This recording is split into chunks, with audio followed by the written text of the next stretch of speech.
Okay, let's get right into it. Just look at that perfect shot of espresso pouring into a cup. It's rich, it's syrupy, it's the start of something absolutely beautiful.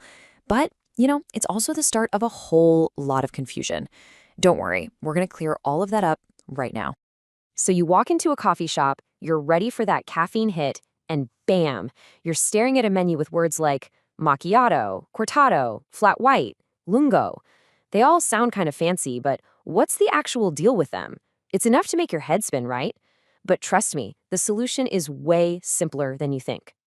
Believe it or not, pretty much every single drink on that complicated menu can be boiled down to just two simple groups. You've got your black coffee, which is just espresso plus water, and you've got your milk coffee, which is, you guessed it, espresso plus milk. That's it. Getting this one idea is the key to unlocking the entire menu. So, let's tackle that first world, black coffee. To really get it, we have to start with the single most important drink of them all. The one thing that is the foundation for everything else we're going to talk about. And that, of course, is the espresso itself. Now, this isn't just some tiny coffee. It's an intense, super concentrated shot of goodness with this incredibly rich flavor. Every single one of these drinks, from an Americano to a latte, begins its life right here as an espresso. And just so you have a real idea of what we're talking about, a standard single shot of espresso in most specialty coffee shops weighs right around 21 grams. Yeah, it's small, but it is just packed with flavor. It's all about precision. And hey, here's a little insider tip for you, straight from the baristas. An espresso shot isn't actually the same from top to bottom. So before you take that first sip, give it a little stir. Seriously, it mixes all those layers together, and it makes a huge difference in how it tastes. So what can you do with this espresso? Well, you can get a double espresso or a doppio, which is literally just 2 shots. Same great taste, just more of it. Or you can add hot water to a shot to make an Americano, which gives you a milder, less intense flavor.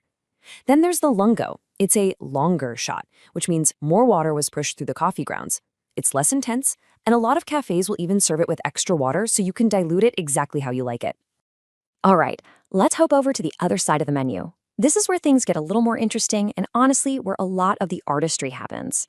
We're adding steamed milk into the mix now, and it all boils down to one single crucial idea.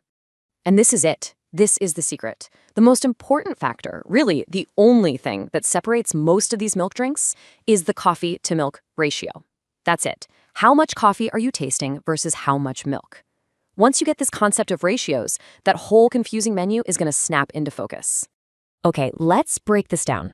On one end of the spectrum, you have the macchiato. It's mostly coffee with just a splash of milk, about a 1-to-2 ratio. Then there's the cortado, a really balanced drink with a 1-to-4 ratio.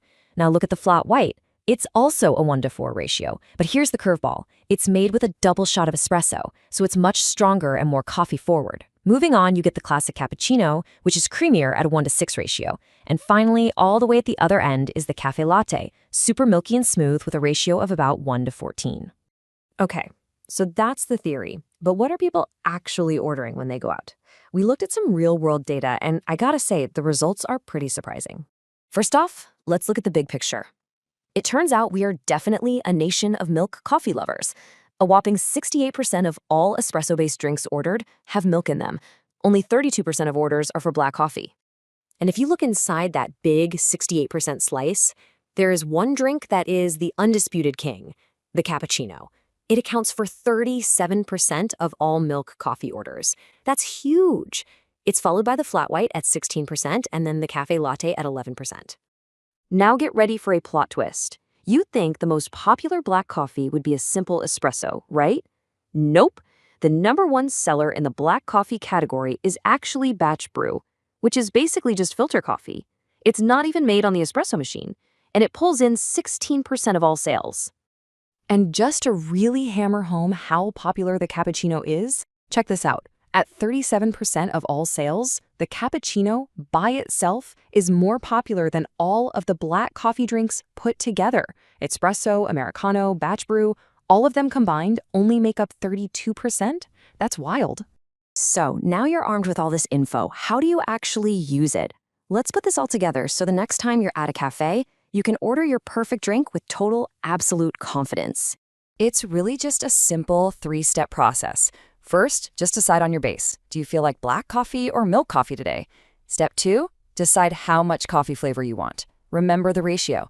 Macchiato is the most intense, latte is the most mellow. And finally, step 3, how much of a caffeine kick do you need? Most drinks are a single shot, but if you need that extra boost, go for a flat white or a double espresso. Simple. So let's just recap the most important stuff. Black coffee is just espresso and water. Milk coffee is just espresso and milk. For all those milk drinks, ratio is everything. Macchiato gives you the biggest coffee punch. Latte is the most gentle. The flat white has that secret double shot. And please, for the love of coffee, don't forget the pro tip. Give that espresso a stir. So there you have it. You're no longer just guessing at the menu. You're officially in the know. So the only real question left is, now that you know the difference, what's your next coffee gonna be?